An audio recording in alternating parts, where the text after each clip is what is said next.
the section. Fit the runner, boy, you nigga, no question. You ain't run a motherfucker high stepping. Hey, you never had a big enough weapon. Motherfucker never learned your lesson. I'm an 88 pack nigga. I'm an 88 pack nigga. I mean, day walker, drink blood, trains out, full moon, motherfucker change like a hoe, nigga. I'm just a nigga from the hood trying to stack a little cheddar for the money.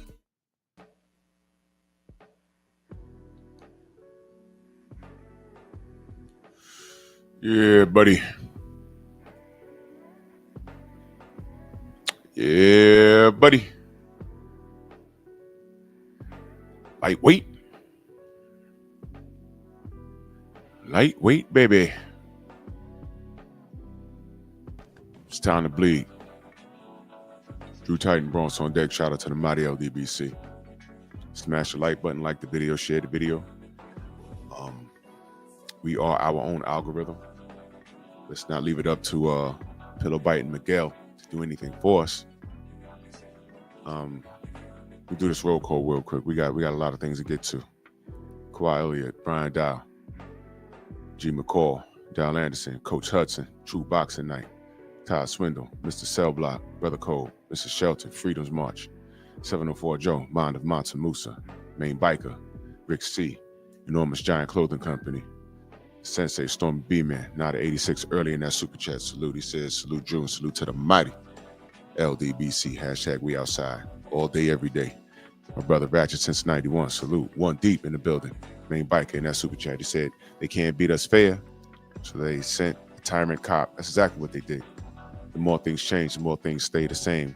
But in that statement that I just said, the more things change, the more they stay the same. That means nothing ever changes. Nothing ever changes. If you didn't know what that meant, that means nothing ever changes. Only thing that changes is technology. That's the only thing that changes. All right, I want you to think about something. Black people knew what was going on with the police. They said, yo, they're killing us. And white folk and people that had white privilege say, nah, man, the black people are just, y'all are just criminals, man. Cops just don't beat people up for no reason. Decades later, Rodney King happened. I was in high school when Rodney King happened. And they whooped his ass. And it was caught on video. That was the whole stop resisting thing. And they whooped his ass. And it was caught on camcorder. There was no social media back then. It was caught on camcorder. Somebody just so happened to be recording it. They said, oh, look at that. And what did they do? What did they do? Instead of addressing what the police did to that man, instead of addressing that and saying, hey, man, I don't know what, they didn't even try to put the handcuffs on him. They were just whooping his ass. What did they do? They dug up his criminal history. Well, yeah, he was arrested in 1980 this, and he's a drug addict, and he has a criminal record. Okay, so I don't know what he did for the police to step to him, but that didn't look like they was even trying to arrest him. Then they said he was resisting. No, you try keeping still when 5 cops are whooping your ass with batons.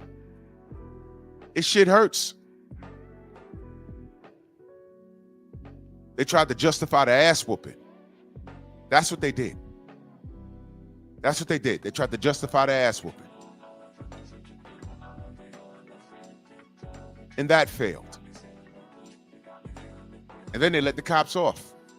And that's why LA had a riot. But the point is, we was like, see, they do whip our ass. And there was a lot of brothers was like, wait a minute.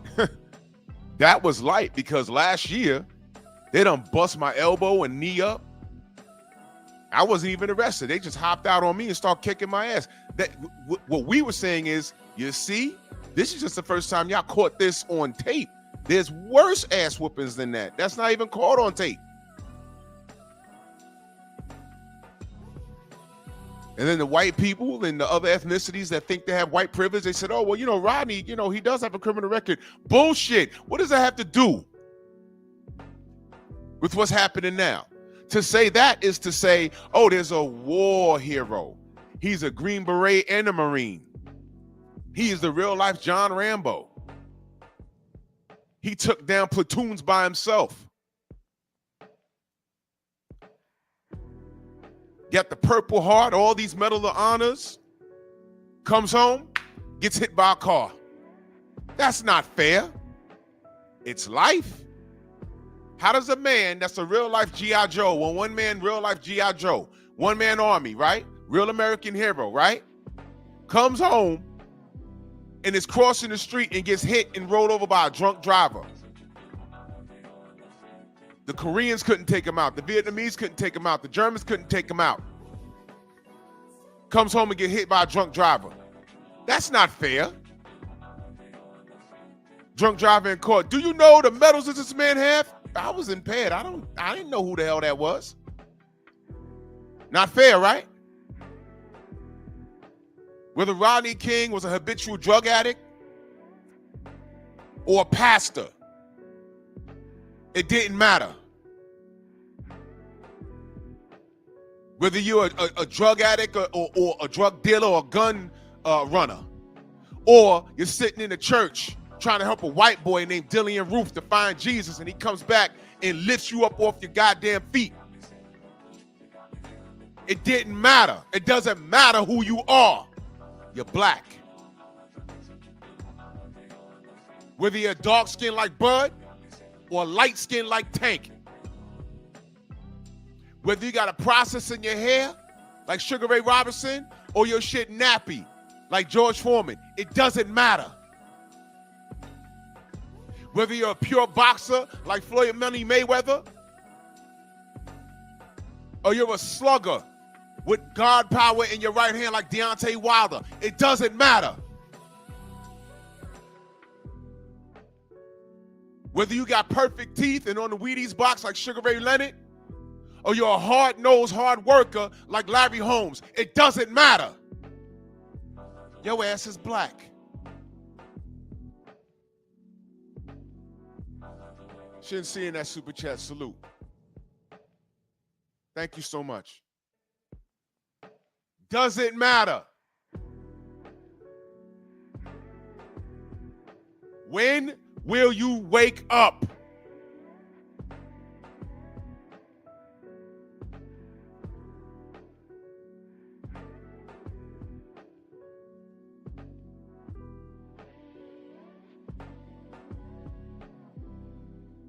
Thank you so much, Sensei. You tell him,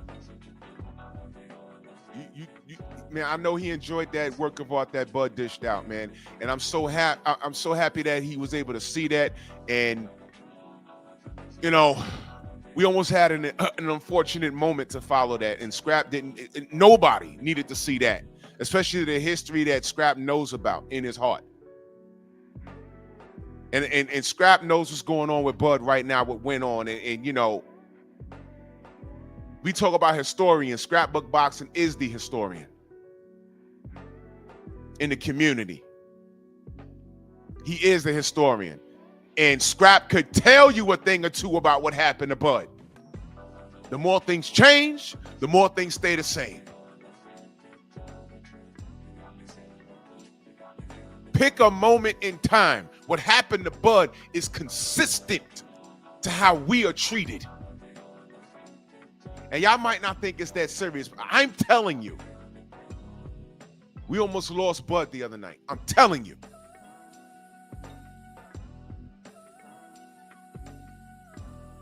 I don't expect non-blacks to understand what I'm saying. I don't expect some of you knuckle draggers that were born about 15 years ago to understand. Let me ask y'all a question. Since Bud dominated Canelo, where's figure drawing? Remember that kid? The 18-year-old, half black, half Mexican? I thought he was all Mexican, and then I found out he was half black, and he was in here trying to challenge me on racial issues and boxing, and he knows boxing. And I said, okay. Had Bud that got mollywopped by Canelo, he'd be here right now. Where's he at? You notice he disappeared, right?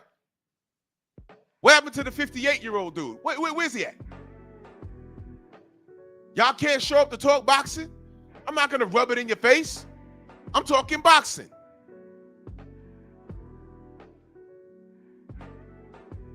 Vanish. You see, that's how you know they were arguing with full ego. Got to put that aside. Watch the fight, pick a winner, and see what happens. Tired of this, man. Tired of this.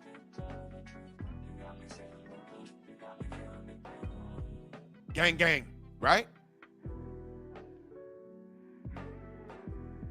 Motherfuckers went harder on George Floyd, who was murdered in front of an audience, than they did on Dillian Roof. Do y'all know that? And when they went and got his ass, they put a bulletproof vest on him.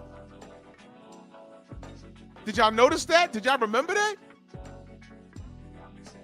And then he's in prison. What do you want to eat, kid? Get him some Burger King. Burger King? But here's the part that pissed me off. When the assembly line of black people got up there and said, Jesus said for me to forgive you. You know what? Do you see? And I'm going to say this. And you know what? I don't care how you take it. Do you see why a lot of black people got a problem with Christianity? I'm not saying to have a problem with Christianity. Understand what I'm saying? I'm saying, do you see why a lot of black people have a problem with Christianity? Because look, I'm not perfect, man. I believe in God and all that, but I'm just saying I couldn't have sat there and said that. I'm telling you, I'm like, nah, bro. These walls are helping you. Because what you don't understand is, if there was nothing separating you and me, I would slowly remove you from this plane with my bare hands, and I will smile while doing it. And it will be the most disgusting thing, but I'll take pleasure in it. That cracker deleted black people in a black church who tried to help him. No.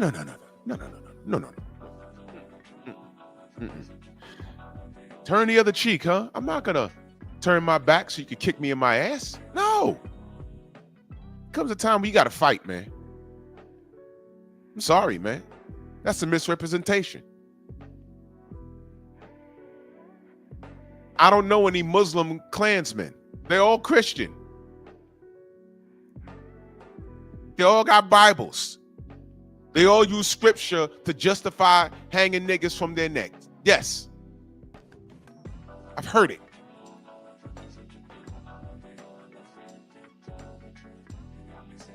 Who were we on the continent of Africa before Christianity came to the continent? Who were we? We don't know.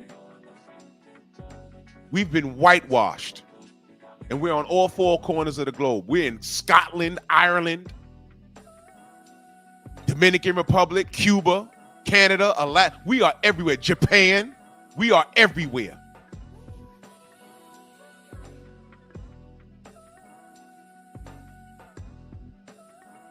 We're everywhere, and we don't know who we are.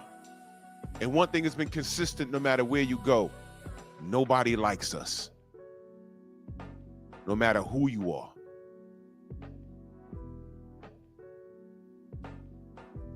You could be Muhammad Ali.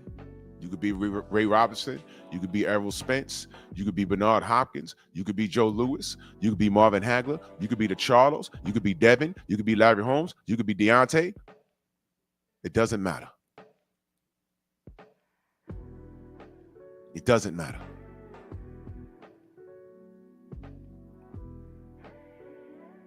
That's why I don't understand you knuckle draggers. I really don't. That's why I get enraged when I see certain behavior. It is ridiculous. You young kids have no knowledge of self. You don't even know what's going on. When I say behavior has become normalized, there's YNs right now saying, oh, whoops, yeah, he got stopped at the cops. What else is new? No, bro. You really don't get it. You really don't get it because you're not looking at the circumstances, because getting stopped by police has become normalized to you. He's in his town. He just had a legendary win. He's in his town. His town. Had a whole parade for him. You can't tell me that those goddamn overseers, they're not officers, y'all. Those were overseers. Look it up. Look up what an overseer is. Those weren't officers. Those were overseers. And I don't care what you say. As soon as they walked to their car and saw who it was, they were supposed to say, yo, salute, bud. Drive more careful. And did a 180-degree turn and walk off and let him rock.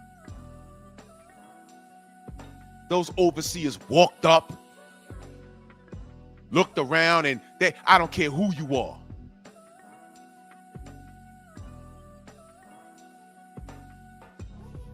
I don't care who you are. And I understand, man.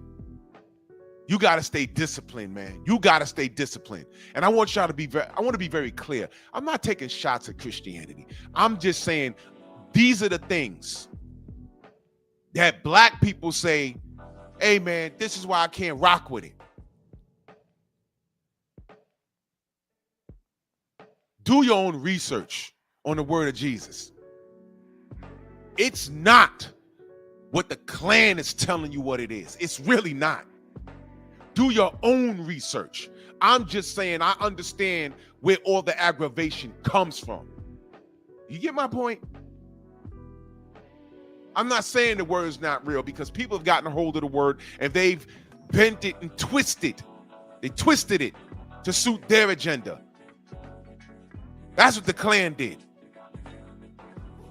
I'm not saying it's the bad word. I'm saying I understand why people. Now, imagine walking around in dealing with being a victim of systematic racism all your life. You have to fight and scratch, and you're dealing with this. I can't get this job. I can't get this education, and I'm trying. And now you want to tell me about God, and I go to church, and there's a picture of white Jesus in there. White Jesus looked like the cop that just went upside my head the other day. And then you find out that's not Jesus. You've been lied to. So I'm not justifying it. I'm saying I understand the aggravation. That comes to the point where you got to pick up your Bible and read it yourself.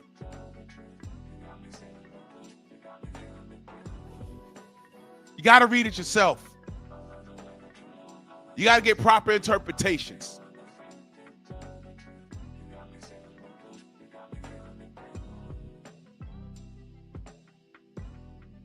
Black people have identity crisis. I've seen the darkest of Latinos, darker than Rigondeaux. Dominicans looking like me, talking about I'm not black. Nigga,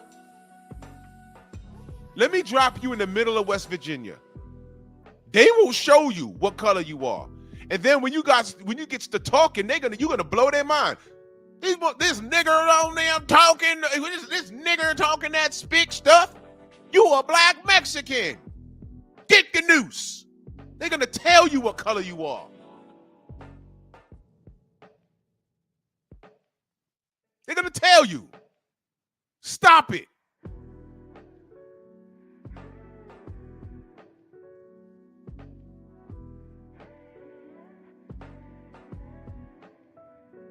I'm reading some comments. They're like, "Oh man, we at war." Dude, you're late. You late. You was born into war, man. What are you talking about? Your mama ain't tell you what time it is? And I ain't firing too many shots. But goddamn, did your daddy tell you? Or did he reserve the right to tell you? Could he keep his ass out of jail? Do you even know who he is? Did your mama stop twerking for 2 seconds and say, yo, look, this is why we can't do certain things? Or is she doing the things that we're not supposed to be doing? Are we holding ourselves accountable, or are we justifying bullshit?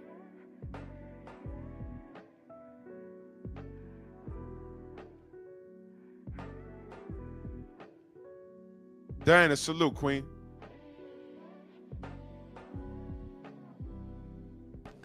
every person in this meme, and there's a few more I couldn't fit on here. Kirk Johnson, who was just in the Stronghouse a couple of weeks ago. In Canada, he had a run-in with the police officers. You can Google it. Kirk Johnson, former heavyweight champion, was racially profiled in Canada. Look it up.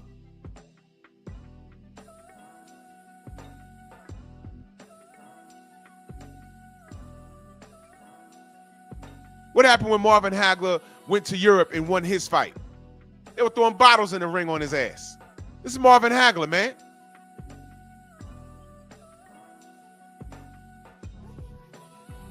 Do I got to get into Joe Louis? Do I got to get into Muhammad Ali?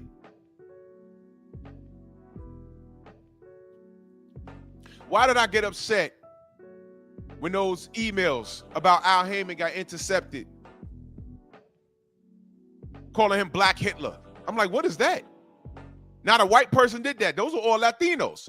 And who was working there at the time? Bernard Hopkins. I said, bro, I know B-Hop and his pro-black ass and how the industry did him. I just know he gonna say something. He was silent. He hasn't said anything to this day. Him of all people. What? Man.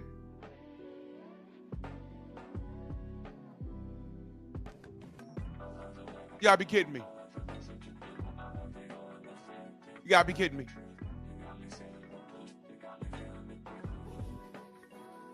I just had a clownfish come up into the chat yesterday who had a personal gripe. We appreciate, love, and celebrate the success of Bud Crawford. That wasn't enough. He come in here and start talking about what other channels are doing. I don't know what other channels are doing.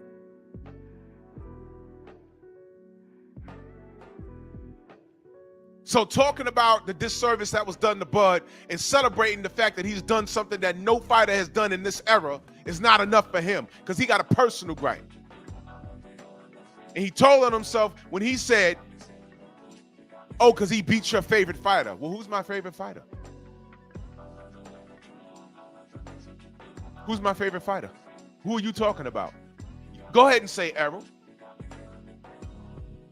I don't give a shit. It's boxing.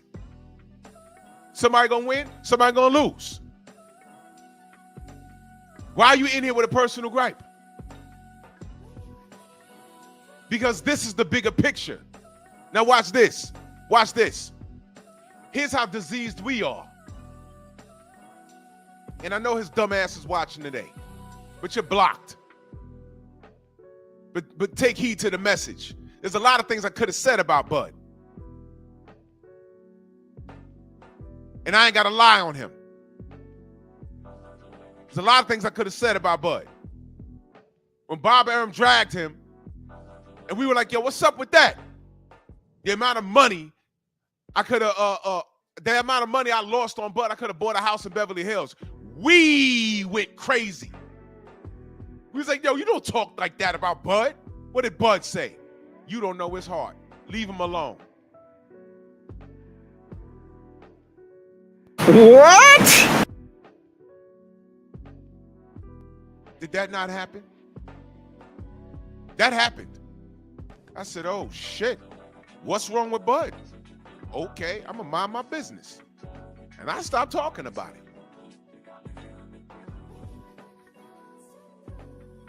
I stopped talking about it. Then Bud ended up suing him for racial discrimination. Bob Arum is popping his collar. What happened to him and Manny? Oh, well, I killed the fight. Okay, you killed the fight for Bud, but you send him to goddamn Australia to lose? No matter how you slice it, Jeff Horn, you go to his box rec, he has a win over Manny Pacquiao. That was supposed to be Bud. But when Bob Arum was asked, why didn't you just put him in the ring with Bud? He said, Manny's just such a nice guy. I know how the fight ends. So you put your friendship over money in that aspect. But at the same time, you're talking about the money you lost on your pound for pound best fighter in the world. And even back then, there were various people saying, no, Bud Crawford's pound for pound.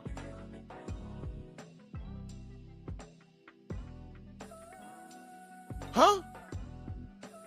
And then when we talk up for Bud, Bud said, you don't know his heart. Yeah, I think we do, brother, but you know what? Okay. And we left Bud alone on that, did we not? Then he turns around and sues him. We're like, yeah, man, get him. Get him. And you know what happened? You know what happened? Let me show you what happened. Where's that? This? No. This? No. This happened. Some asshat named Montero on Boxing on Twitter. When he was suing Bob Arum, this is what was said. When did Bud join the LDBC? Isn't this the same guy who re-signed with Top Rank in the past and helped bring other black fighters over to the company? I said, wait a minute. Bud has not been on anyone's channel. He ain't been on the Generals. He ain't been on mine. Definitely ain't been on BFTB. He ain't been on Trill Boxing Talk. What is he talking about? What the fuck? So LDBC is code for black fans who enjoy boxing. You see that? This cracker done lumped everybody up into one big pot of gumbo. And that's furthest from the truth. Furthest from the truth. And I want to show y'all that. So you don't think I'm bullshitting. Bud don't fuck with us, but we fuck with Bud. Whatever he wanted, we wanted. We wanted his best interest. Ain't nobody was rooting against him.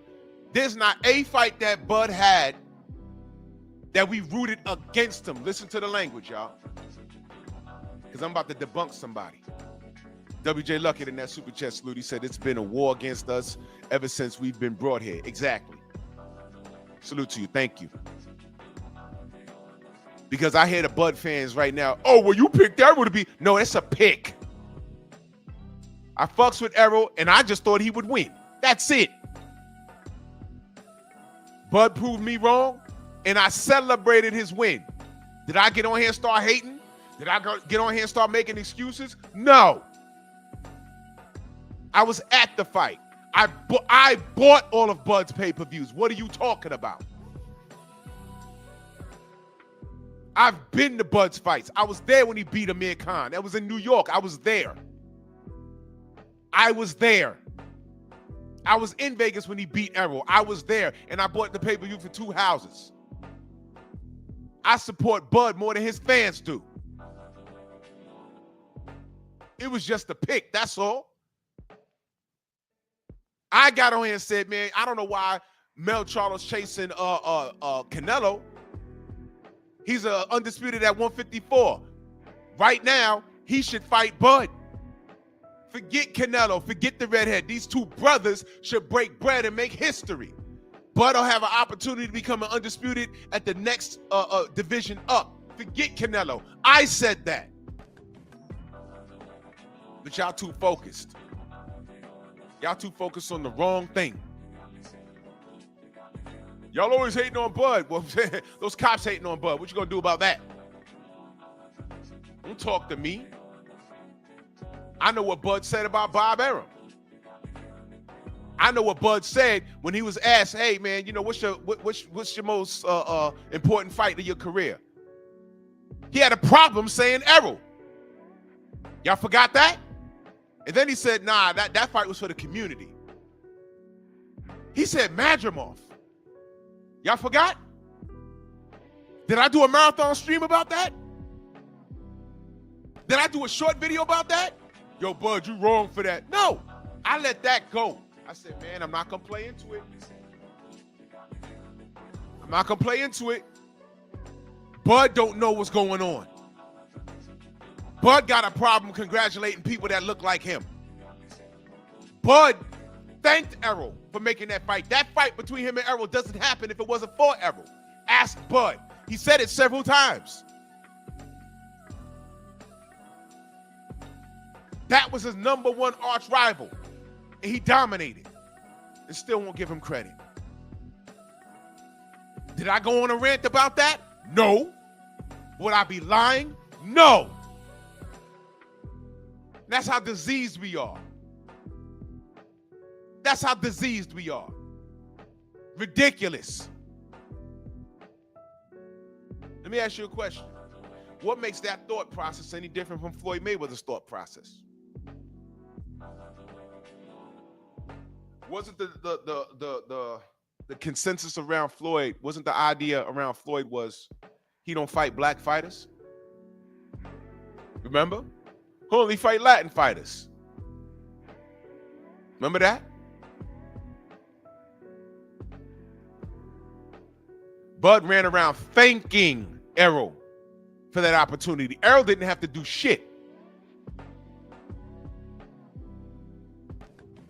Sat right there and told white media Errol's that fight was for the culture, for the community. But Madrimov, I said, oh, Bud, come on now. Don't do that. But there's something called the nigga wake-up call. And here we are. Everything I just said, those white cops don't give a shit. Those white cops probably don't even watch boxing. And I read all the jokes. Oh, they'll probably bet on Canelo. Okay, fine. All they saw was a nigga getting celebrated and they're chewing on their tobacco, talking about, I don't care, nigga. Oh, there you go. Go ahead and reach. He got his ass out that car and put cuffs on him. The millions of dollars, the turkey money, the private jets, that $1 million house in that gated community where those white cops don't live. It means nothing. You're just another darky.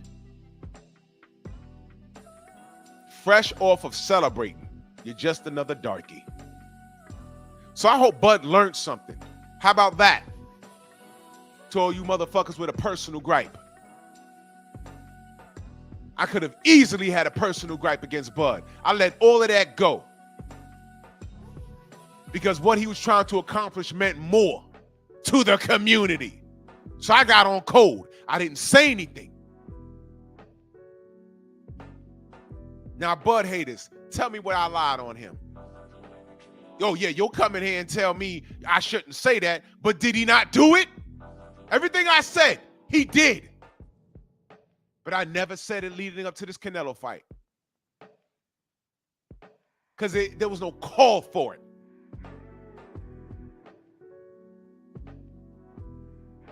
You could learn something from me.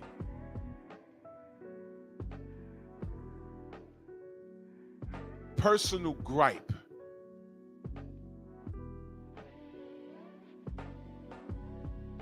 Is dangerous. When Tank Davis was standing outside of that car and that body cam footage came out with those cops walking up on him,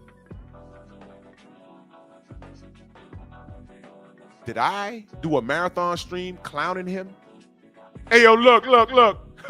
Hey, look, man, look at this little nigga. Oh, man, look at Mellow Yellow. Oh, there go Coach Cal. Oh, shit, you better shut up, boy. Oh, look at that nigga. Oh, yeah. They gonna lock him up. Oh, man, you should be beating on your girl.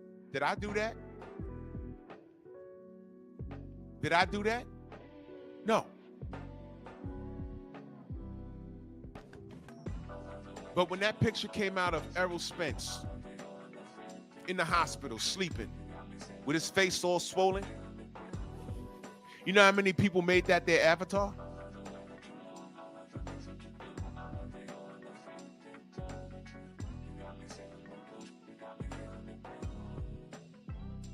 You see that? That was nobody but Bud fans. That was nobody but Bud fans doing that shit. Nobody.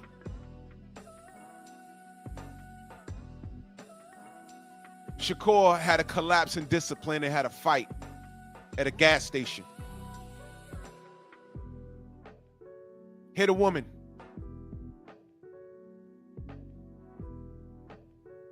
Can I ask y'all a question? How many videos I did making fun of him? I might have reported on it, but how many videos I did making fun of him? And this is after he wants to claim he's Puerto Rican. and undermine all of his black fans. And I had a problem with that. But how many videos did I do clowning that situation? When they put that mugshot on his box rec, I was one of the people that wrote several emails. I was one of the people that protested that. I don't care how Puerto Rican you think you are, which you're not as white, and you fell under a white supremacy iron hand.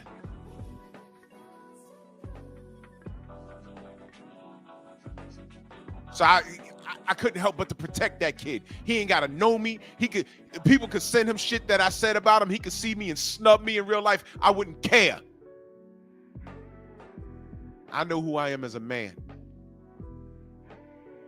And some of you put your personal gripes ahead of reality. That's why I say I don't trust a lot of you niggas. I've never seen anything like this. Marcus Walls in that super chat salute. He says, Cook Druth, I'm on the job. Thank you, brother. I'm on the job. I've never seen anything like this. But you know, my grandmama told me on both sides of my family, when you're looking for revenge, dig 2 graves. Because you're sacrificing something. Could be your life. It could be your personal integrity. Don't tell me you stand for what's righteous, and then you go ahead and look for revenge. Leave it in God's hands. I know you heard that before, but sometimes God don't work when you want him to work. But God is building a case. It's never on your time. Oh, I'm sorry. You've heard me say it like this. Sometimes all you got to do is just watch.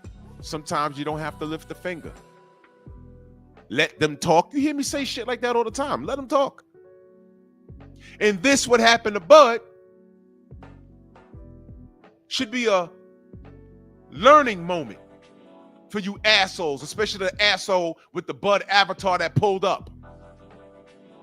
This should be a learning moment for you. I'm the wrong show for you to pick a moment to, I don't know what that was. Was that supposed to be an I told you so moment? No, nigga, I told you so. Because Bud has moved and shook very fugazi. And I never said anything. I just supported him, which is why you pulled up here. But he found out something on his birthday, didn't he? Snap out of it, bruh. You're black. Snap out of it. You had a reminder. Don't matter. We don't care. Isn't that what the cop said? Don't care. Hey, man, I don't care. Hey, I just had a parade. I don't care. I just beat Canelo. I don't care. Get your blackity black hands behind your black back. You nappy-headed nigga, get in the back of the sector car and be going down to the white police house. You bliggity black. I got the key to the seat. Don't care, nigger. You got a reminder. So what the fuck you over here trying to tell me about what another channel said about him? I heard it all. I don't care. Was that your this was your revenge for what? What was that? And I'm talking to the haters right now. What was that? What was that? I know. You know who didn't know? Bud didn't know. And what you needed to see was how no matter what black fighter moves, if they're moving for something righteous, they're gonna put them in the pot with the LDBC. And some of these niggas we don't even talk to. Matter of fact, wasn't it Mauro Charlo that threatened to beat up Blue a couple of years ago? You remember that? Yo, unsubscribe for Blue Blood Sports TV. When I see you, I'm a X, Y, and Z. First of all, nigga, you ain't gonna do shit. Especially when I'm standing there. You ain't gonna raise your hands to none of my brothers. You ain't gonna do shit.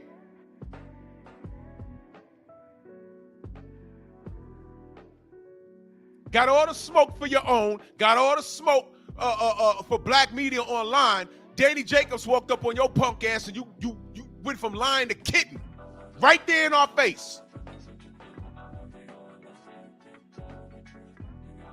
And a lot of these media brothers, you don't know who you talking to for real. Because if it wasn't for the media, a lot of these niggas would be doing something else. I know a lot of them, and I'll just say that.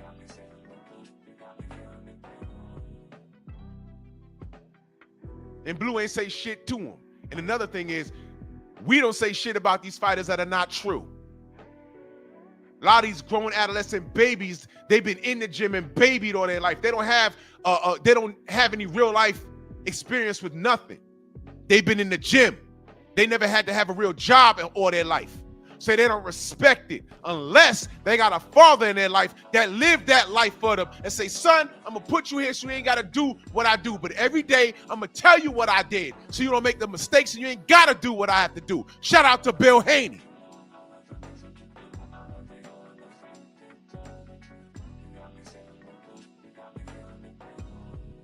Shout out to Deontay Wilder.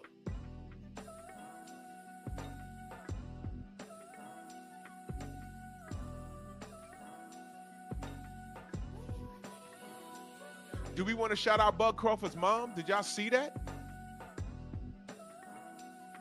How many videos did I do about his mom's interview? And this was way before the Canelo fight, y'all. How many interviews? How many videos did I do? And y'all know I got the Painful Excellence podcast. That was great content, and it was further proof about what I say about black women. The problem. How many videos did I do about that? No. I said, oh, shit. And I left it alone. You know why? Because I said, Bud is on his way to doing something great. I don't know if it's undisputed at 60 or 54. I never thought it was Canelo, to be honest. But I said, you know what? I don't need to put a spotlight on that. So I'm going to keep quiet. But everyone else talked about it. O'Shea Duke Jackson. I think Tariq Nasheed, Jason Black, the big channels spoke on it. I said, damn. But I'm a boxing channel over here. And I could have took it over to Pep Talk. I didn't. I didn't say a word. Because I was on code. Now, if that was Errol's mom doing that shit, how many marathon streams would there have been?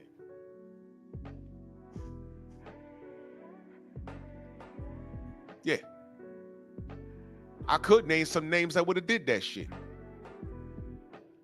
Because a lot of it is not a shot. It's not a shot at Errol. It'd have been a shot at us at the LDBC.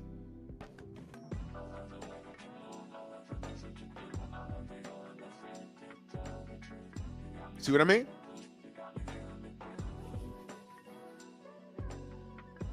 A lot of times it's not the fighters, it's us. And that's a mind fuck in itself.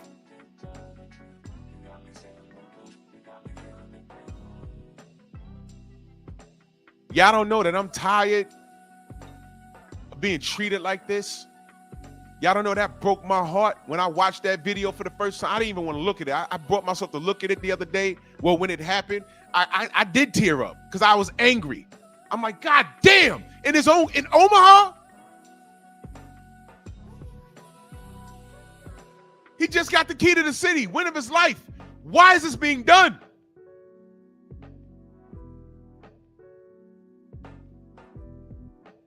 If that was another fighter, y'all have laughed. You know how I know y'all have fucked off?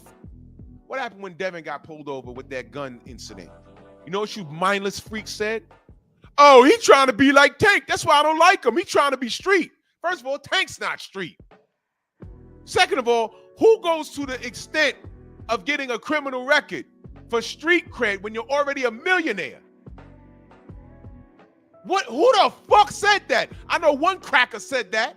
And y'all follow him. But I said, what the hell? That's what you think we do? But the funny shit was the amount of you knuckle draggers that laughed.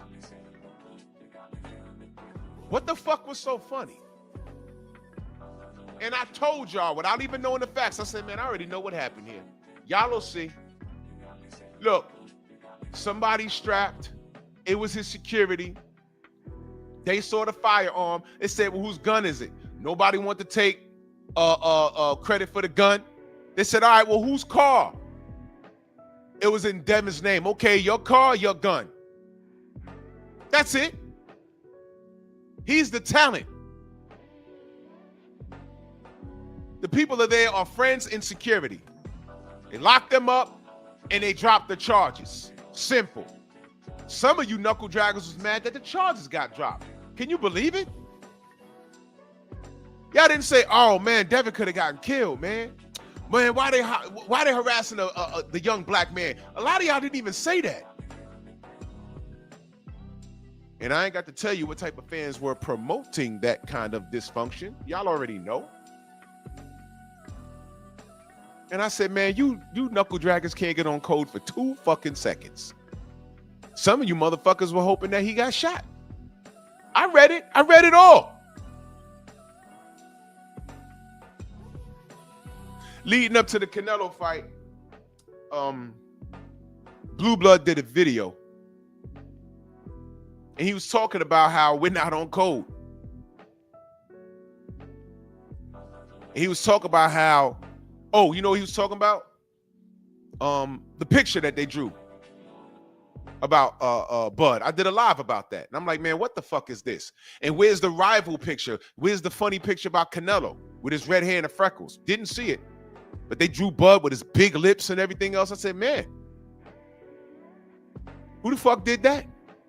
What's up with that? Well, Blue did a video, and sometimes I like to scroll down and read the comments, and there was about 3 motherfucking niggas in there talking about, oh yeah, Blue, I approved this message. And I'm looking at these niggas like, yo, you motherfuckers be the main ones firing shots. What you mean you approved this message?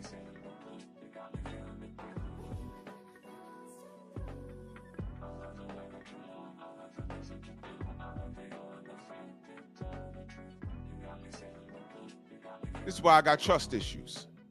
Well, I'm on code, but those LDBCers, you sound just like Rick Glasser. Bud says, "Hey man, you know what? Enough's enough. I'm suing for racial discrimination," which is clearly what it was. Motherfuckers say, "Oh, when did Bud join the LDBC?" Oh, so now the LDBC, we're a bunch of black boxing racist fanatics. That's what we are.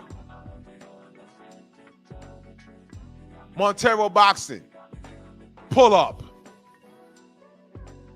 We need to have a conversation. It's about 3 years past due. I got questions about that tweet. Why'd you say it? You don't agree with the lawsuit? You come explain yourself to me. Come to the Strong House. Let's have a conversation.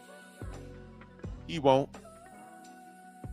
Because he's insecure like the rest of these clowns. And you black channels, I would say you ought to be ashamed of yourself, but you have no shame.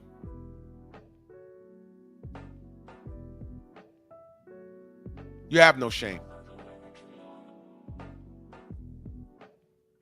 This all is personal for you. You have a personal love for whatever fighter. And you don't want to hear no truth about them if it don't suit your agenda. He's 100% perfect, which is why I don't deal with certain things.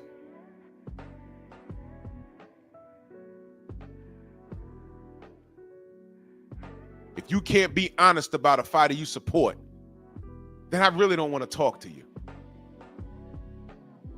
I really don't. If you try and justify everything silly that this person does, I don't really want to talk to you. But God damn it, when something's being done to that black fighter, I don't care how I feel about him personally. But if I see that it's clearly racist, I wouldn't be who I am if I didn't speak up on it. Bernard Hopkins works my goddamn nerves in this new second part of his career as a promoter / manager or whatever the fuck he's doing. works my nerve. I have nothing to say about his professional boxing career. I know what he went through. But he's an asshole. As a promoter / manager, he completely lost me when he didn't speak up on that Al Heyman shit. Lost me. I don't want to talk to him. And I had about at least 4 opportunities standing right next to him to say something to him. I just turned my back. I don't want to deal with him. I spoke to Antonio Tarver at least 2 times. B-Hop was right there. I don't want to talk to him. I don't.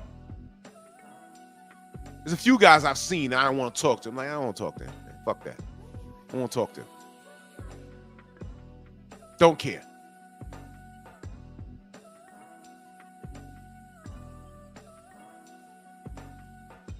Ridiculous. But if a video emerges where some cop yanked them out the car and they start tuning them up, and I'm like, what the fuck was that? And then you find out it's completely unnecessary. Whatever issues I have with him have nothing to do with what happened to him that moment. When Rodney King got his ass beat, we found out about his criminal history. I'm like, why is that even coming up? When George Floyd was murdered, what was the first thing they told us? Oh, he has a criminal history. He's beaten women. Okay, so he wasn't a good guy. What did that have to do with that knee on his fucking neck? Nothing. What did that have to do? Okay, so you're saying that that demon devil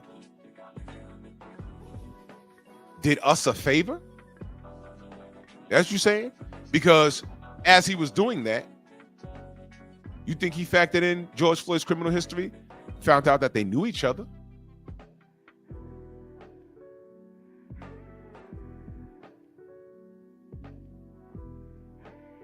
So what the fuck are we talking about here? All he saw was another black face.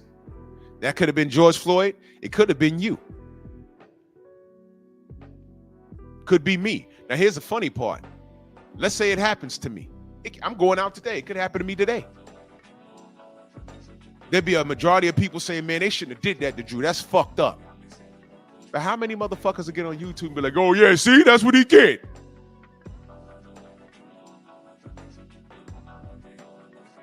There'll be all black people doing that shit too. That's what Drew did. Because 3 years ago, I said, I think Wilder's losing to Fury, and he blocked me. Yeah? Can't get on code for 2 seconds because it's all personal. Where's the heat for Sergey Kovalev? Where's the mugshot for Sergey Kovalev? I know he got at least 2 felonies.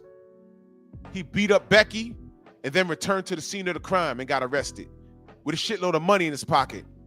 And they suspect he was going to pay her off to not say anything. Kicked her ass and beat her dog. Then he caught a DUI. Nobody said deport him. Nobody said he shouldn't make money in our country. He's Russian. Nope. How's he awarded? A $12 million payday against Canelo Alvarez. That's $2 million more than what Jermell Charlo made. Was Jermell Charlo on stage screaming and hollering, lines in the cab. Oh, yeah. Texas, we from Texas. Yeah, lines in the cab. Nope. He was quite the modern citizen, wasn't he? And I'm like, look at this. Okay. Nah, Black Cherico, that woman that Sergey beat up, she was Becky. She was white. Fred interviewed her. Barbershop Conversations. I was listening that night. Go to his channel and put in Sergey Kovalev and see what comes up. She called in. She had nerve damage and all that. Nobody said deport him. Nobody said kick him out the country. Nobody said he should never work here again. Nobody said anything. And I think prior to that, he had a DUI. And I think he had a situation on an airplane. We had to be removed. Dude drinks. He's a drinker. My boy lives in Florida. He called me up. He said, yo, bro, Sergey Kovalev's in the bar right now. I said, what? Swear to God. Yes.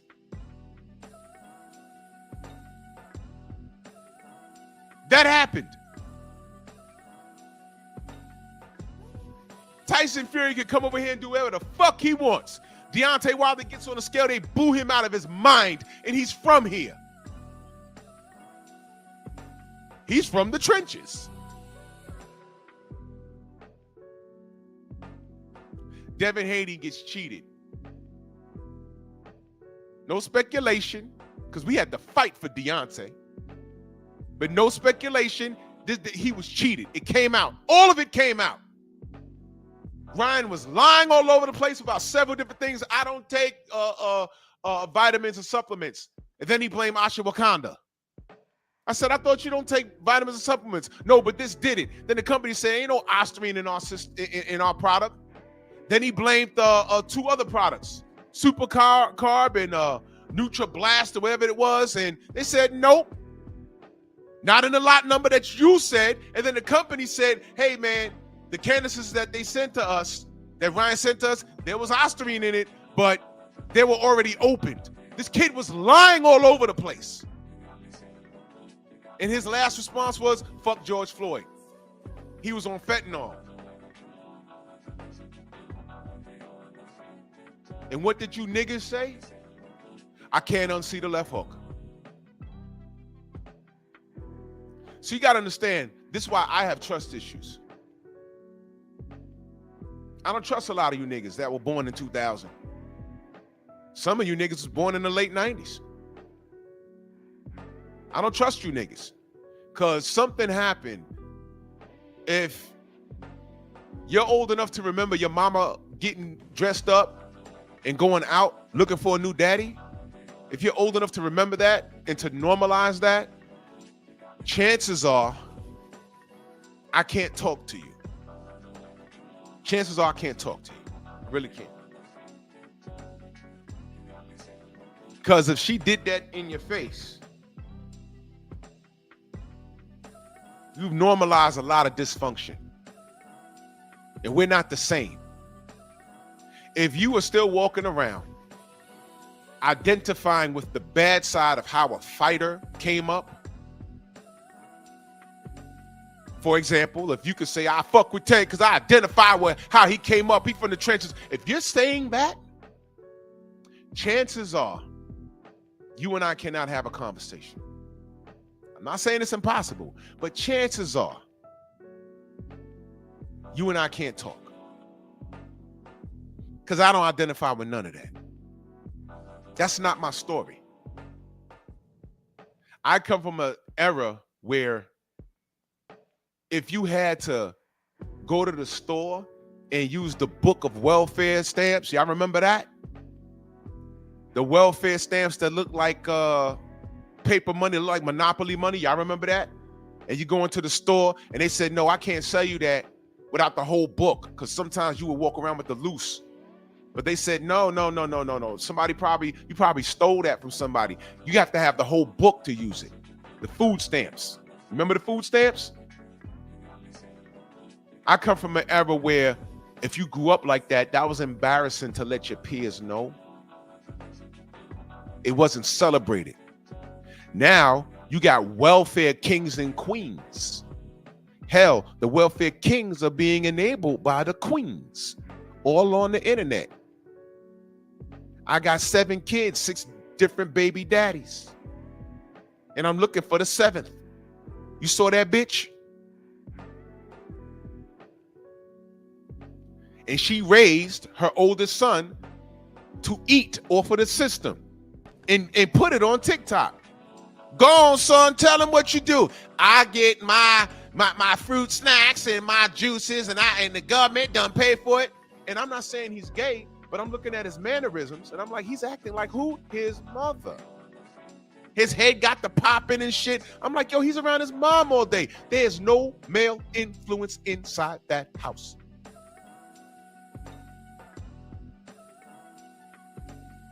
And I'm not going off on a tangent because this is all relevant. When I tell you, a lot of you motherfuckers are not qualified to even speak to me. When you're a grown-ass man and you identify with an athlete that grew up fucked up, chances are I can't talk to you. Because I don't know nothing about roaches in my cereal box. Nah, I can't. Now, I knew friends that did grow up hard. My parents told me, look, don't make fun of them, man. I know you're not out there making fun of them. No. They don't have what we have. I grew up with two friends that had no fathers in the house. One because their mama made a bad decision. The other one, I think his dad died in Vietnam or something. Died in the military. But you know what, and I'm friends with them to this day. You know what they did have? Male influence. There was around us, and our fathers' behavior rubbed off on us. And guess what? When our fathers was coming home from work and they saw us in front of the building, they'd walk up, hey, how you doing, man? Y'all, I know you did your homework. Hey. And then my two buddies that didn't have a father, they put emphasis on them. I know you did your homework, right? You did your homework? How's your grades? And they were on them like that. Yes, Mr. So-and-so. I did my homework, Mr. So-and-so. Yeah, because if you didn't, I'm going to call your mama. And all of the parents kept in contact with each other. I'll call your mama. I'm going to make sure, when I go to open school night, I'm going to ask about you. That's what we did. That was the village. I didn't realize it growing up. But it worked wonders. Now you try and tell a YN, hey, man, pull your pants up, man. Hey, man. Yo, man, why you got that gun? Hey, man, stop harassing Habib at the bodega, man. Stop. Yo, man, get the fuck out of here, man. Turn up. Oh, no. And then you're like, all right, man, I'm going to leave you alone. And then his mama come and do the same shit. Why are you talking to my son? Bitch. What?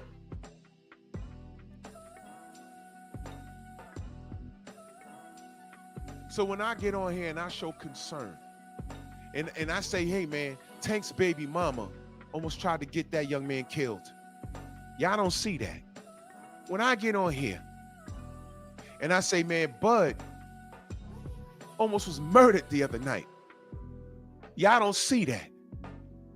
When I get on here and I say, man, those police, they can't stand the fact that Devin is not even 25 years old and he was probably driving a $100,000 vehicle, fully paid for. Probably. I don't know if it was rental or not, but whatever it was, they had the money for it.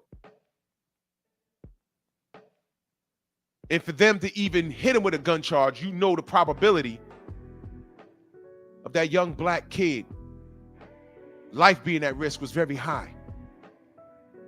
And when I say I'm disgusted by that, what am I met with? You just a Devin Haney dick rider. You know Bill. You on his payroll. What? And when I stand in the pocket for Deontay and the disservice that he was done. Oh, bum squad. You know Tate Jones. Deontay's paying you.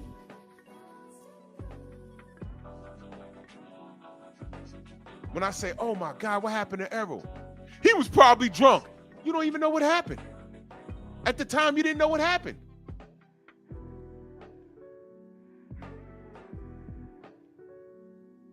And who's saying this shit to me? A bunch of people that look like me. Personal gripes. You can't get on code for 2 fucking seconds. And this is why I have trust issues. We're fighting multiple wars. We're fighting white supremacy, and we're fighting our own.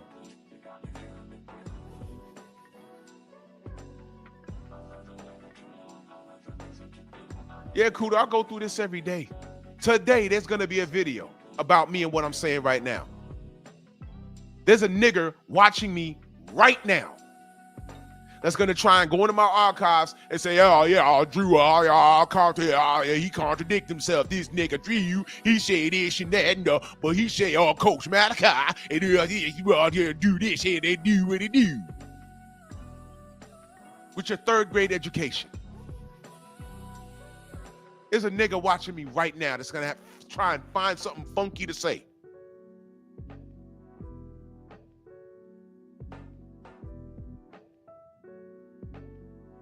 Pull your pants up. Get a job. Be a credit to your community. Say something of substance. Stop looking for faults in me and trying to fight with me.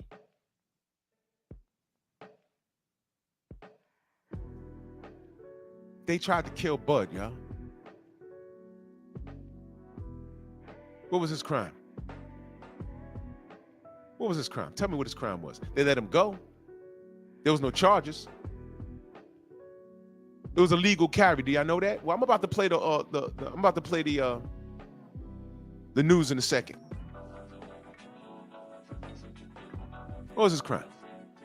Anybody? Y'all remember how they used to treat Larry Holmes? Y'all that old? Y'all that old?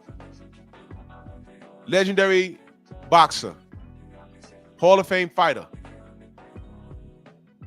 They treated him like shit. Larry Merchant. Look it up, man. Don't take my word for it. They didn't love Ali until he was shaking and could barely form a sentence. That's when they loved him. Y'all young, y'all YNs, y'all just call him the GOAT because y'all hear everyone else calling him the GOAT. Y'all see pictures of him. No. They hated that man. From the 60s all the way until 1981. They hated him.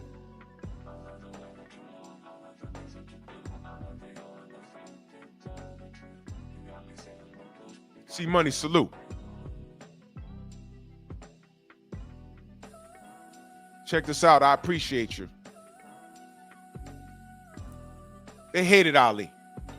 30 years they hated him. Do your research. They took how many years of his career?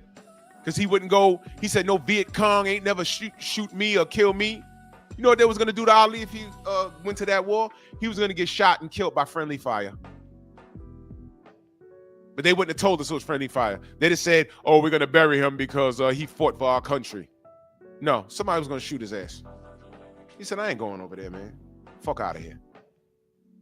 Joe Frazier's minding his business, and white folks loved him then. They used him as the get back. That's what they did. You guys don't understand. Man, white supremacy did a number on us, man. Y'all don't know nothing. Y'all don't know anything about that. Just like I say, these black queens, y'all don't know how we got all the way over here. Right? 1965, when your great-great-grandma decided, I'm going to have Uncle Sam as my zaddy rather than having your great-great-grandpops in the house. It started right there. They chose welfare over the black man. Today, I hear black women talking about, oh, well, grandpa wasn't doing nothing but putting his cigarettes out on grandmama titties. So all of the women that went towards welfare chose to go that direction because grandpa was lazy? Is that what you're saying? Is that what you're saying?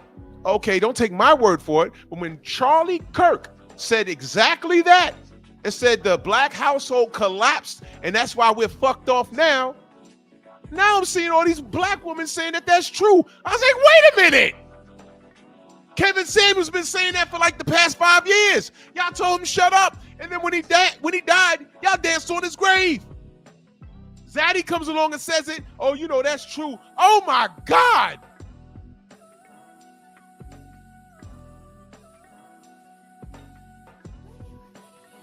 Y'all are ridiculous.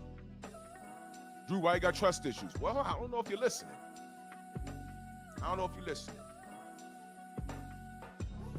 Mark my words, there's gonna be a nigger doing a video about me right now. And by the way, one of them niggers was on my panel, and I had him up here. I said, dude, what's your problem? What is your problem? And after we got all the screaming and cussing out the way, I said, yeah, we did all that. What's your problem? You said that Monster knew he stacks his raps. I said that? Yeah, you said that, and it's not true. I said that, you sure? Yeah, you, meaning I made it up. No, I didn't. Cool Boy Steph did a whole fucking media call in Japan And his team found out that they stacked their raps. Come to find out that that's how they stack their rap. Stacking their raps is illegal here, but that's how they just wrap their hands in Japan. Tape gauze tape. You can't do that here. Oh, I think only in 2 states in America you can do it. But wait a minute. You thought I made that up? I'm glad you come to me as a media source. But when I report on shit, don't I always put a link in the description so you can go read it yourself? They did a whole goddamn press conference over stacked raps. There's a video from ESPN where he's wrapping his hands and I'm watching him put the fucking tape on it first. I said, you can't do that. And guess who called me to talk to me about it? Rachel. And I said, wait, I'm confused. Did something change? Is it supposed to be gauze, tape, gauze? It's not tape, gauze, tape. Yep. But this dumb nigga, like I'm on here making shit up. It was several things I had to explain to him. And at the end of the conversation, what did he say? You know what, Drew? I'm off your bumper. All right, I appreciate it. Guess what he did 3 days later? Another fucking video about me.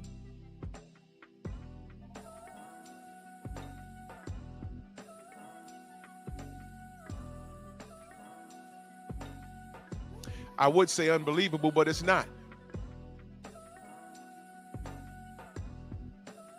So everything I say triggers these insecure niggas. They're watching me. They're not paying attention to the landscape. They're not paying attention to what's being done to these black fighters. They're watching me. So when someone sends me a video or a screenshot, when someone's talking about me in a chat somewhere or doing a video about me, it's a badge of honor, man. You know. He bit the bait. The nigga's gonna do a video about me today. I saw a screenshot, some funky nigga talking about, Drew, he always talking about Malachi. Psst, all justified. I could be cool with anybody. I just got on my video on my internet one day, and I was like, well, who's this nigga LDBC Killer? What is that? Who is that? Kill us for what? What did we do to him? Who is that? All right. That's another nigga. Big old channel doing videos about me. But he's one of the niggas jumps in Blue Blood's chat talking about, yo, I approve this message, Blue. What are you talking about, nigga? You're part of the dysfunction. What are you talking about? What? He's one of the main ones. I don't understand.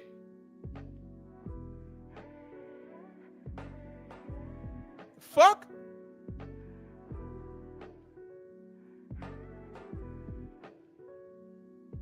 Then when the opportunity came for us to meet and have a conversation, what did he do?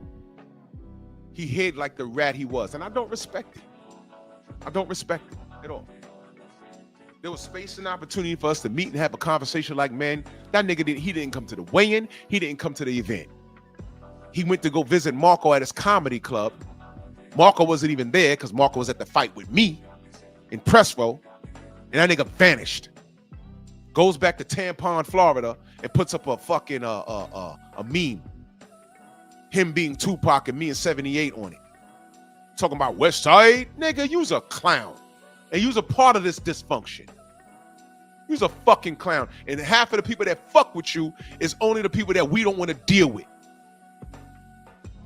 Midget ass nigga. And by the, you know what? I'm not even gonna say much.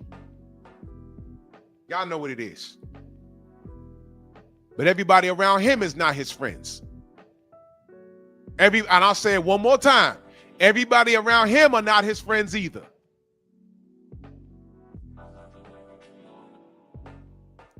Because a lot of people told on him. Where he's staying at, where he was at in Vegas during the Canelo Crawford fight. Yo, Drew, you in Vegas? Nah. Oh, because look at this. Video of him walking. I'm like, oh, come on, bro. Don't send me this. Stop. Don't send me this. It needs to be strangers. I'm like, who is this? No, just play the video. Him walking. I'm like, oh, come on. Yo, I don't know who this is. I have to block that dude. I'm not a gangster. I'm not a gangster. I ain't a sucker, but I'm not a gangster. I'm not looking for him like that. But y'all go run, tell him that. And I ain't the only person that whoever the fuck that was sent it to. Because he got a lot of people that don't like him. How look beating up the dude the size of a 10-year-old? How look beating up anybody? Over what? I'll be 50 years old this year. Internet beef? That he started? What the fuck? No. The time for him to have a conversation, that's come and gone. 10 times out of 10, I see him, I just look at him and be like, man, get the fuck, man. For what? You's a sucker. You's a puss. I ain't got nothing to say to you. I already know what you about. You're a coward. Next.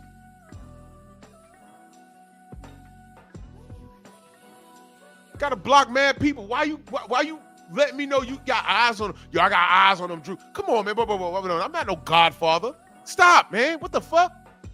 Stop sending me this shit. Who cares? Yeah, Malakun, you ain't got no friends like you think, bro. There's a lot of people that want to see you get your ass kicked. I'm not playing into none of that. Idiot. Dummy. Niggas think they got friends out here. They don't. Watch this. Think I'm bullshitting? Wait a minute. Hold on.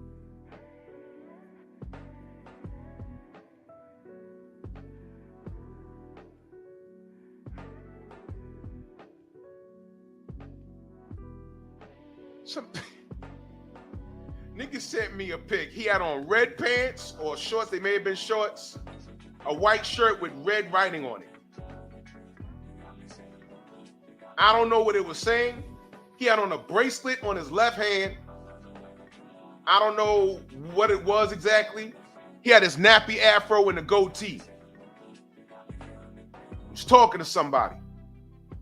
And an unidentified flying nigga sent that to me. Eyes on him. I'm like, why are you sending me this? I had to block that dude. I'm like, who the fuck? Man, dudes are not your friend, Malachi. I'm letting you know that right now. People are not your friend. They want to see something happen to you. It won't be from me. I like my freedom. I like my freedom. And that's not the first time. That's happened a few times. I'm like, yo, what the fuck? Stop. Well, you know what? Let me take accountability. A lot of that is my fault because I get on here and I do this. I talk about it. But it needs to be said.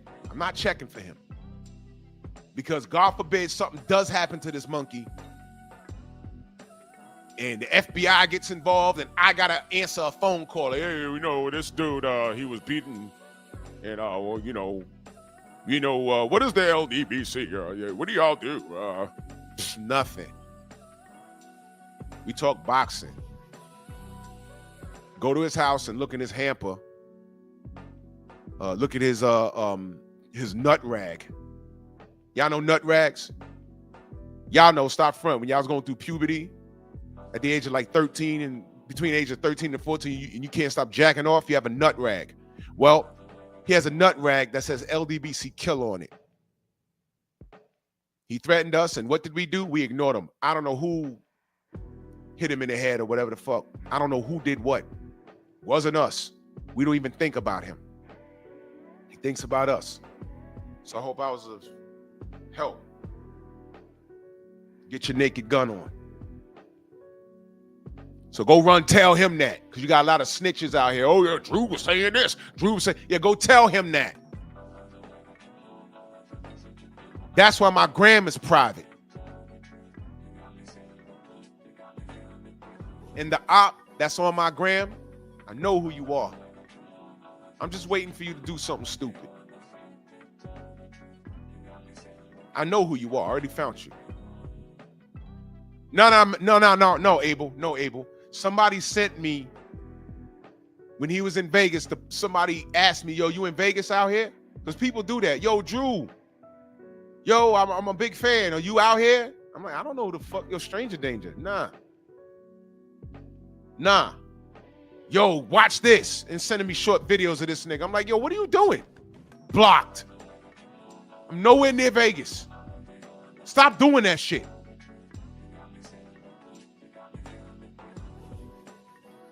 But y'all know what that's about? They want to see us fighting. That person might not like Malachi and he might not like me. They just want to see us get into a confrontation. They want somebody dead and somebody in jail. That's what they want. I'm not giving y'all that. I'm not giving y'all that. No. Picture me in front of a judge explaining why I put hands on that dude. My big ass. Like, yo, why would you? And what are y'all fighting over? Oh, well, he said something about the LDBC and what? Man, you getting 5 years just for being stupid. Man, shut up, man. Get out of here. I'm not giving y'all that. Ain't nothing but a lost nigga wanting that. Exactly, Brother Reef.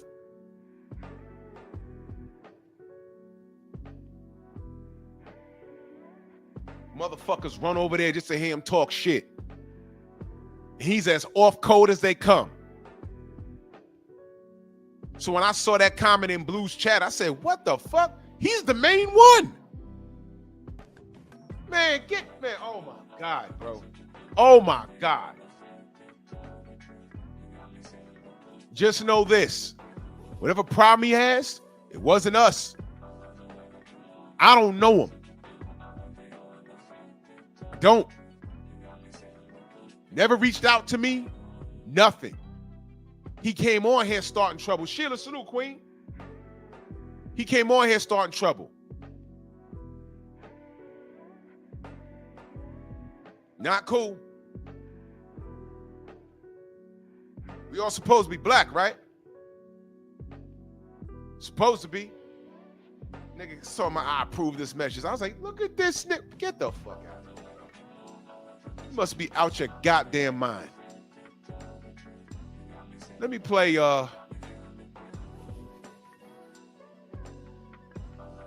this. Pay attention. Launch an internal affairs investigation after a traffic stop involving Omaha native Terrence Bud Crawford. Thanks for joining us. I'm Julie Cornell. So it came after this. Fair use. Don't go messing with my channel. I see a bunch of channels do this. It's for educational purposes. I've seen channels where they just play other YouTube channels and they just looking at the screen and then they stop it and narrate and look at the screen and stop it. Please don't mess with my channel. City of Omaha celebrated his dominance in the ring and his birthday.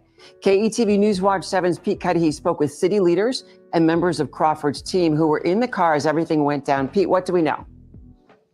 Julie, a video has been circulating on social media of an Omaha police officer pointing a gun at Terrence Crawford. After That's the cop. speaking with both sides, we've been trying to figure out how everything escalated. Saturday at 1:30 in the morning, Terrence Crawford was stopped by police on Cass Street. Crawford's head of security, Kasim Shabazz, was in the car. Cop comes to my window, cop goes to Bud's window. I know the protocol. An officer with the Omaha Police tells KETV that while Crawford was reaching to grab his information, like license and registration, the cop spotted a gun by Crawford's feet. Now let me stop right there. Legal carry. He had security with him. But again, once they got to the goddamn car and saw it was Bud, they should have extended the courtesy. But they didn't. Why is there a gun by your feet? Oh, that's my securities. It's a legal carry state. At most, what they could have did was say, okay, whose gun is it? His right here? Let me see your license to carry that. At most. Why the fuck are you? Okay. Let me just go ahead. Because this escalated. He asked Mr. Crawford to exit the vehicle, and he did. And then Mr. Crawford was placed in handcuffs while they conducted their investigation. Now, let me say this. When you're placed in handcuffs at a scene, it doesn't mean you're under arrest. You can have cuffs put on you for the cop's own safety. That's true. That's true.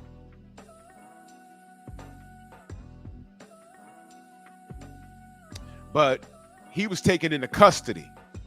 For you to be taken into a custody, you have to be read your rights, in charge of something.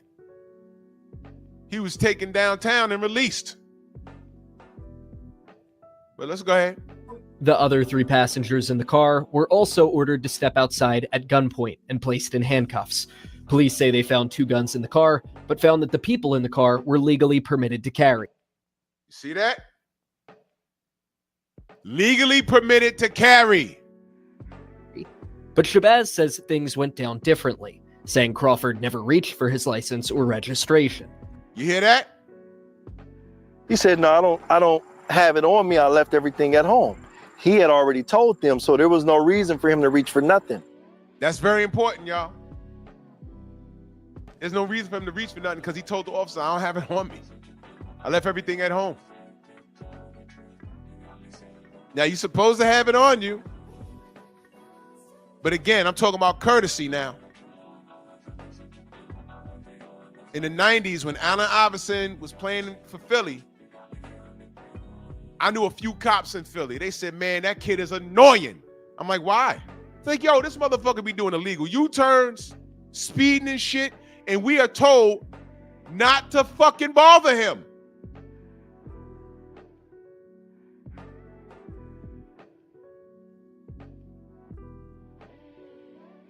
Hey, man. Shabazz says both he and Crawford had guns on them. He told the police he had a firearm following Nebraska law. Now, if I'm going to nitpick at this, what I will say is this.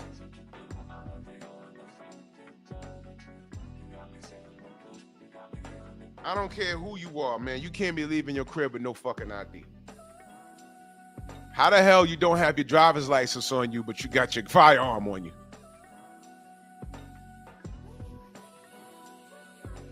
Brothers, you gotta be smart. Sisters, you gotta be smart.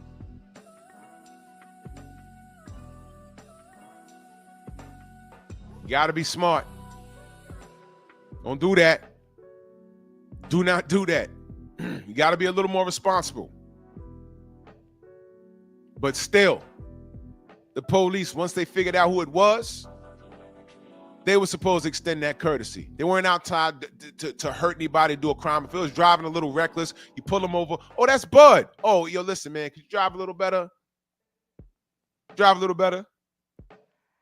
Did anyone curse at the officers? No, that's not what the video showed. They said, gun. Oh, no, we have a legal carry. Get out the car. Come on, bro. What, did you charge him for driving without his ID? I remember years ago, I got pulled over and I like dead ass left my eye. What happened was I was filling out some paperwork for a job and I took my driver's license out my wallet and I filled out the app and I took it with me, took my wallet and left my goddamn driver's license on my mom's kitchen table. So I'm driving in a cop, it was the 90s, y'all. I got pulled over. Guy said, you know, license registration. I opened my wallet, and as soon as I opened it and saw my license was in it, I knew where it was. I said, oh, shit. And the cop looked at me and said, yeah, oh, shit, huh? I said, yeah. I said, listen, this is going to sound crazy, but I said, I filled out a job application. I took my wallet out. I took my license out my wallet, right? I filled it out. I grabbed my wallet. I left. I said, the ID is on my mother's kitchen table. Swear to God. He said, all right, well, do you know the numbers on your wallet? I mean, on your driver's license. I said, incidentally, I do, because it's very easy to remember. I ain't going to say it on here. And I told him. He said, "You sure?" I said, "Yes." He said, "Okay." He said, "If I run that and you have any outstanding warrants or anything, I'm locking you up." He said, "If everything is clean and it's really you, I'm going to give you a courtesy. Wait right here." I said, "All right." Well, I ain't had nothing going on. But I said, "Man, this cop going to come back and with some bullshit." He came back and he said, "You lucky." Because I did have my insurance card on me. That I had. And I gave it to him. And he said, "Yo, you're lucky, man. You're lucky." He said, "Anybody else probably would have just took you down." I said, "I understand." I said, "But I'm telling you the truth." I said, "I fucked up." And I said, "Whatever." He said, "Man, get home, your tail lights out." And I knew that. I had an out brake light. I knew that. That I knew. I said, "All right, thank you." And I left. But that could have went left for me because I legitimately didn't have it on me. You're supposed to. It was the 90s. This was the Giuliani era, y'all. We had Mayor Giuliani out here. He was pro-cop. The nights belong to us. That's what his slogan was. I said, "Oh shit." Everybody was getting tossed. But anyway, back to this. He says things escalated when Crawford announced he had a gun. Bud said, "I have a firearm too." The cop on his side went ballistic, totally unhinged. He says, "Get your hands up, get out the car, don't reach. But there was never a physical gun in sight. You hear that? They asked you, "Do you have any weapons in the car?" "Yes, I do." That's what Philando Castile said. He said, I have a gun. It's a legal carry. Next thing you know, that gook cop took his life in front of his woman and the baby. For being honest. Everyone thought we were... You have a firearm on you? Yes. "Oh, okay. It's a legal carry. I have my permit and everything." "Okay, well, let me see your ID." He reaches for his ID. "Don't move!" Boom. That's what happened. How you gonna ask for his ID? Then he reaches for the ID, and then you shoot him. America. We're gonna die, man. Crawford was then charged with reckless driving, despite Shabazz saying police pulled them over for speeding. Bud said, "Well, how do you know I was speeding if you don't have radar?"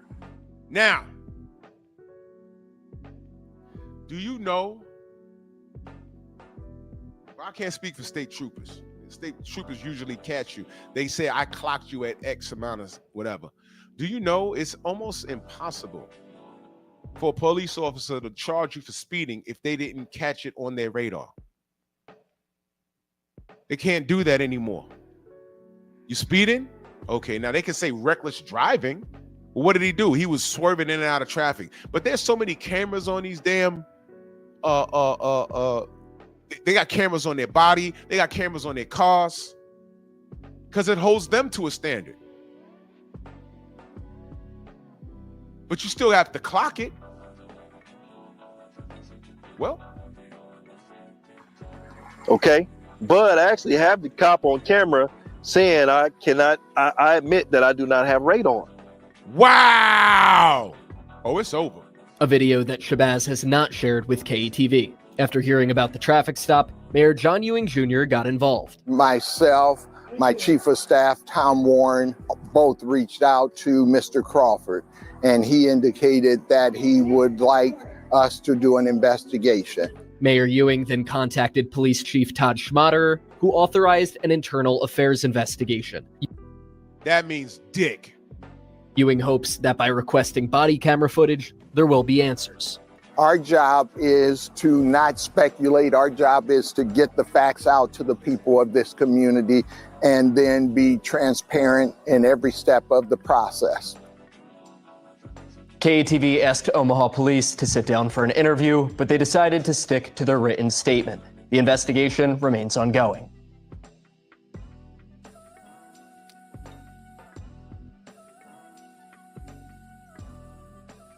If they don't fire that motherfucker and his superiors, somebody should lose it.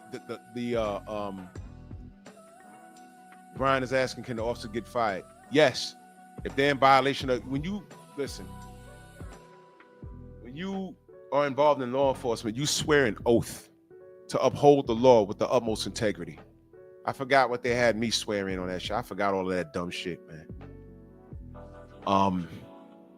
But nationwide, you swear an oath. And this cop acted out of character.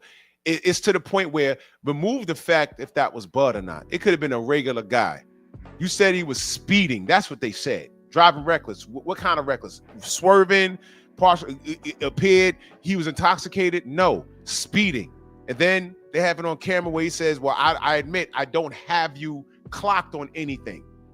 Right there. Why was he cuffed and taken in and not charged? For you to leave that scene, that means you're under arrest. The word I got, unless something has changed, was that he was cuffed and then left the scene in handcuffs and released from the station. That's an arrest.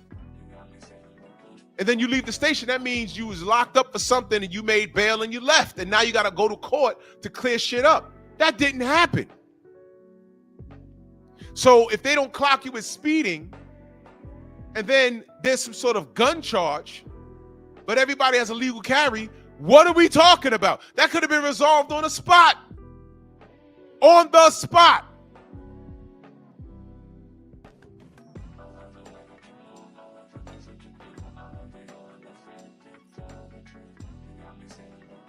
Y'all saw the fucking cop. Y'all saw his face. And that explains it all. Absolutely, Brian. It's against the fucking law. He's in violation of his code. I rock, my brother. Salute. That's right. They swear an oath. And once you violate it, your word is supposed to be your bond. And once you violate it, it's over. Over. But usually, you know how this goes. We've investigated ourselves and we found we didn't do anything wrong. So look for that. Bud should smash the gas on that whole department. Because I bet you will find probably that cop probably got a bunch of CCRBs. Well, in New York, that stands for Civilian Complaint Review Board, meaning that there's a lot of people in the public that has complaints about this cop. You remember the cop that shoved that pole up Luima's ass in New York? That was in the 90s, y'all. You remember that cop that did that? That sodomized Luima? Shoved, I think, a mop handle up his ass. Took it out, it had blood and feces on it, and then he shoved it in his mouth. Y'all remember that? That was a big deal. In New York, that was a big deal.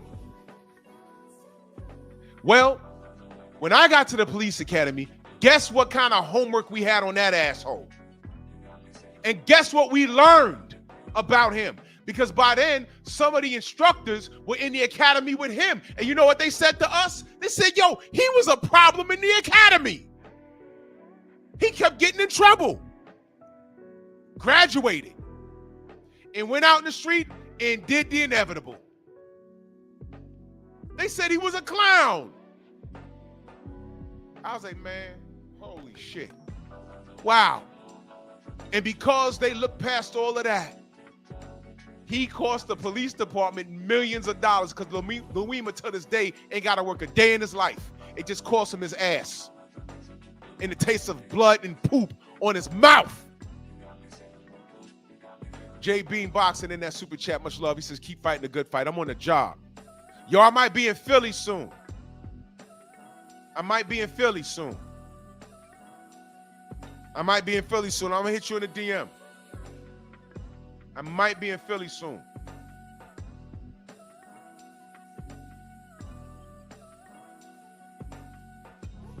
These police officers know who's a problem.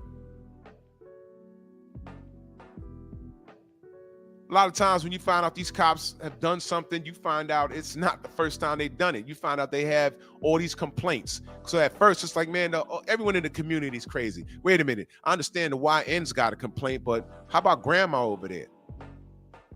How about Mr. Charles that goes to work every day? They all have the same interaction. These guys don't even talk to each other, but they have the same complaint about Officer Assy McGee over here. You know what? Take him off the street. Have him work the desk for about 2 months. Maybe the public don't need to see him for a little while. Oh, Brother Reef, when Diallo happened, holy man, listen. Subscribe to Patreon, bro. Subscribe to my Patreon. I was working in that time when that happened. In the vicinity of the 43rd precinct, it was ridiculous. Leland and Westchester Avenue. Yes. Lord have mercy. Subscribe to my Patreon. Y'all, I got to get out of here, y'all, man. It's ridiculous, man. It's deflating. It's disgusting. Nerds on Culture tonight, me and Stormy. Y'all better be subscribed to the Sensei. We're going to be talking about some nerd stuff. All right? Because sometimes we got to give boxing a break, and I might do pep talk tonight. Salute to everybody in the Venmo, the Zelda, Cash App, the Super Chat, man. Much love and appreciation. All y'all, the generals on. Let's head over there and support righteous boxing talk and recognize the real from the fake. All right? Bronx on deck. Move! Why are you gay? Who says I'm gay? You are gay.